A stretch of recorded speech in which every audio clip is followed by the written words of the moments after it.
Hello, it's me, Wilhelm again. Today's video is going to be a little bit different, but a friend was asking me how to do a crafty project, and if you have followed any of my videos at this point, you know that being raised homeschooled, I have done all the crafts, it feels like, but particularly writing, bookmaking, that sort of thing, is like a passion of mine. And I had a friend asking me how to format if you put a lot of pages together when you fold it in half and do the saddle staple down. So essentially you start with full pieces of paper, and how do you make it format the pages to line up properly, because it's not as easy as you would think. Let me show you what I'm talking about, okay?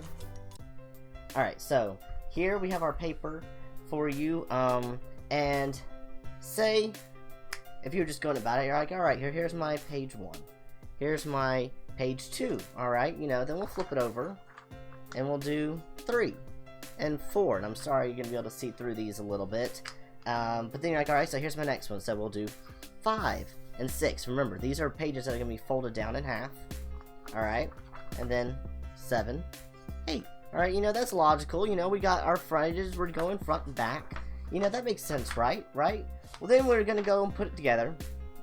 Okay, we got our pages, then we're gonna fold it in half, alright.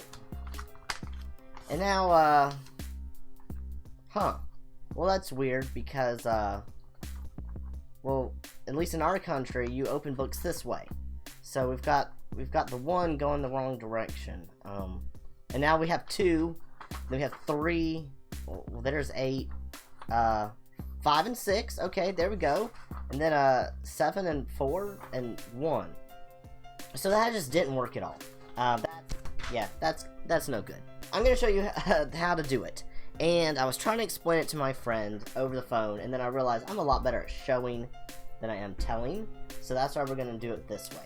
So let's follow along. So this is clearly for illustration purposes only, but I'm going to show you a little method that'll help you kind of keep track of your pages, just to show you how the process gets from point A to point B. So I'm just going to number my pages here, which the only reason to do that is to keep us from getting confused later. So this is page 1, 2, and I'm literally just counting the sheets of paper. This is not the pages for the book. This is just the sheets of paper I'm going to be working with.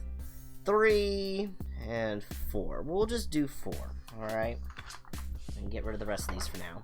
So what you want to remember when you're looking at a piece of paper, and remember, these are going to be folded in half. So essentially each one page is going to turn into 4. You're going to have 2 on one side, 2 on the back. When you're looking at a piece of paper like this, when you're doing these kind of books, the right hand side of your page is always going to be the fronts. Now what do I mean when I say that? So if you look at a book, let me grab a book because I didn't have one handy. Here's a great book. Why churches need to talk about sexuality. That's just what I had next to me. Alright, so when you're looking at a book, at least books in most countries, especially English speaking countries, because we read left to right, your spine is going to be on the left. When you flip, you get the front of one page, and this is the back. So this is what I'm talking to when you say the front. So if you look at it when it's open, on the right are all the fronts, on the left are all the backs, okay? That's the back of that page. So when we're setting up our book here, this is our fronts, this is a back, but they're not going to go in the numbered order you think they're going to. What total are we going to have? Let's count. So we're going to have 4 per page. We've got 4. So we're going to have 16 pages of our little book here, okay? We're going to have 16 pages. So the first page is going to be the very end of your book, because remember, when we fold it, this is the outside. This is going to become the outside. So we've got page 1 over here and 16 over here. Alright, so that makes sense so far. When you flip it over, this is where it's going to get interesting, alright? A lot of people think, alright, well here we go, we got our fronts and our backs, so we're going to do 2, but we're not. 2 is here, alright? And then what's 1 less than 16? 15 will be there, alright? So stay with me on this one, alright? So we got our next page. We're counting up and down at the same time. Essentially, if you can count up and down, and you can flip a paper back and forth, you can do it. It's going to be confusing at first, but just hang there with me. Alright, so again, this is a front of a page. All fronts of pages are odd numbers, all backs of pages are even numbers. So that might help you when we go along. So this one, we were counting up on our fronts to start with, you know, on one side. So we had 1, 2, this will be 3. It's an odd number. This is the front of the page. We're counting down on the other side. 14, because it's a back. Well, it will be when you see it. So it's on the left, it's a back. Flip it over. We're still counting up. This is a back. It's going to be another even. It's going to be our 4. Okay? And then on this side, we are counting down, and it's an odd because it's a front. So it's going to be 13. Okay? So if you start to see the pattern, that's what we're going with. So this one's a front. It's going to be our 5. We're counting down. 12. Flip it over. This one is going to be my pen. Heavens to Bitsy, we just wrote the end right off the pen. That's something. So this one is going to be 6. This one's going to be our odd, so it will be 11 because we're counting down from 12. Alright, and then this one should be our last one. You notice numbers are getting closer and closer. Well, we've got 4 numbers left. Going up, we were at 6, so this is going to be 7. Again, it's the front, it's an odd number. Going down, last thing we had was an 11, so we're going to have a 10. And look at this, 8 and 9 are going to be here together. 8, 9, our odd page and our even page.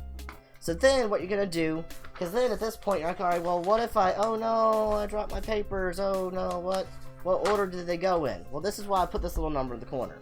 I can quickly look and be like, alright, I don't have to sit here and look at the math of where's 6 or 7 or 27. 1, 2, 3, 4. Alright, we're back together. Now all you have to do is fold it in half. Okay. If you want to staple it, you can. Some staplers won't reach to the middle of the page. I think this one will. We'll try it. Oh, no, it won't. Well, you know what? We're just going to fold this. I think that'll work. Make sure I'm not stapling the under edge there. And for paper. There we go. Again, if you're going to be doing this, you're going to really want one of those staplers that has a saddle stitch in it and it doesn't need a back on it. Flatten it back out. Okay, so here's our book. So now, you see, our cover, it's seamed on the left-hand side, just like our book here. So we have our seam. We've got page 1, 2, 3, 4, 5, 6, 7, 8, 9. Here's the middle. Halfway through our book. 10, 11, 12, 13, 14, 15, 16. I know that was a lot, so go back and rewatch it if you need to, but essentially the biggest thing you need to remember is things on the right are the fronts. They are the fronts of your pages. That's why this is the front half. This is the front half. They're all going to be your odd numbers. The back of the pages, or the left-hand side, is going to be the even numbers, because it's the ones that are going to end up on the inside. Once it's folded together, it's the backs of your pages. And those are all going to be your even numbers going down. So, I know it's a little, confusing. It can be confusing at first, but once you've done it a few times, especially practicing like this before you try to make it, will be beneficial. And again, number your pages, so that way you can keep track of what was what, and that's how you format to make a book at home. I know that this was a little different than my normal videos, but hey, I make all sorts of random content, so, you know, it's still on brand for me. But yeah, this was just something that a friend was asking me how to do, and I was trying to verbally explain it and write it out in text, and I realized I just need to, like, visually show what I'm talking about. So that's why I came up with the idea for this video. So hopefully this is helpful to someone. And if anyone's interested, I have considered possibly making, like, word templates and stuff to help with this sort of thing, or like pictures to go along with it. So if anyone's interested in something like that, let me know, because I'd be more than happy to make it. And I guess I'll see you next time. Bye!